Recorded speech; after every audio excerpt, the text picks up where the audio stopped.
என்ன friends, free ஆகிட்டிங்களா? பேசலாமா? எல்லாமே ஈஸியாக கிடச்சிடணும், கஷ்டப்படக்கூடாது, யாரும் அட்வைஸ் கொடுக்கக்கூடாதுன்னு நினைக்கிற குழந்தைகளுக்கு நான் சொல்ல விரும்புகிறது என்னென்னா, இப்போ 10 வயசு குழந்தைக்கு இருக்கிற மைண்ட் செட், ஸ்மார்ட்னஸ் எங்கள் காலத்தில் 15 வயசில் ஈவன் 20 வயசில் இருந்திருக்கும்.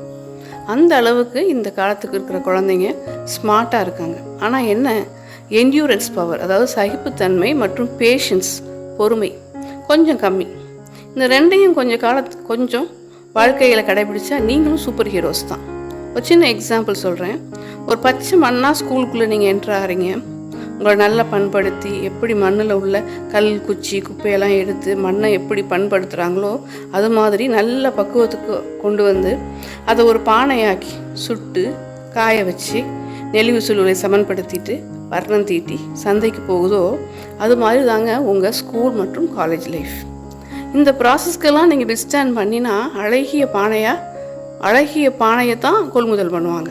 அதுபோல் சிற்பியின் உளி அடியை தாங்கினா தான் கர்ப்பகிரகத்தில் வச்சு பூஜை செய்ய வழிபடுவாங்க. அதே உளி அடியை தாங்காத கல்லை சிதற்காய் உடைக்கும் இடத்துல கிடத்துருவாங்க.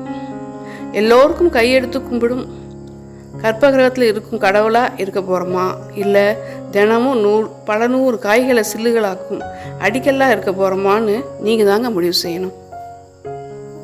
ஓகே ஃப்ரெண்ட்ஸ், நம்ம நாளைக்கு இன்னொரு எக்ஸ்பீரியன்ஸோடு சந்திப்போம். மறக்காமல் சேனலை லைக் பண்ணுங்கள், ஷேர் பண்ணுங்கள், சப்ஸ்கிரைப் பண்ணுங்கள்.